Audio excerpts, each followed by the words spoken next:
President Trump paved the way for the Sudan-Israel peace deal when he removed Sudan from the list of state sponsors of terrorism. It's a very special deal. For much of recent history, the people of Sudan were ruled over by brutal Islamic dictatorships. It was the home of Osama bin Laden, a place of terror, genocide, and many other tragedies. Today, a great people of Sudan are in charge, and new democracy is taking root. Trump said the deal would unlock new trade, education, and research opportunities. For decades, Sudan has been at a state of war with Israel and boycotted Israeli goods. There was no relationship whatsoever. Today's peace agreement will enhance Israel's security and end Sudan's long isolation from the world. Although Sudan and Israel don't have a common border, Iran has supplied weapons to Hamas through that African nation.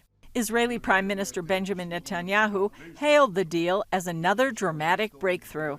What a great change. In Khartoum, the capital of Sudan, they adopted in 1967 the 3 no's of the Arab League: no to peace with Israel, no recognition of Israel, and no negotiations with Israel. But today, Khartoum is saying yes to peace with Israel, yes to recognition of Israel, and yes to normalization with Israel. As part of the deal, Netanyahu's office announced it would send $5 million worth of wheat immediately to Israel's new friends in Sudan.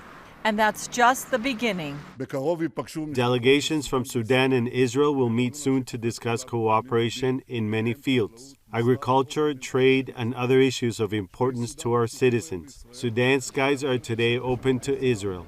In Khartoum, reaction to the deal was mixed. I'm for opening up the international community, quite simply. We have lived in an awful state of international isolation because of the Muslim Brotherhood organization when they were ruling. We don't have the desire or ability to fight with the world. Not with the normalization that is happening. Sudan will not benefit whatsoever because the previous regime took steps towards this and did not get anywhere. As a Muslim country, we have the right to trade with Israel, just like other non-Muslim countries. Trump and Netanyahu both believe that other Muslim and Middle East countries will soon follow, including Saudi Arabia. Julie Stahl, CBN News, Jerusalem.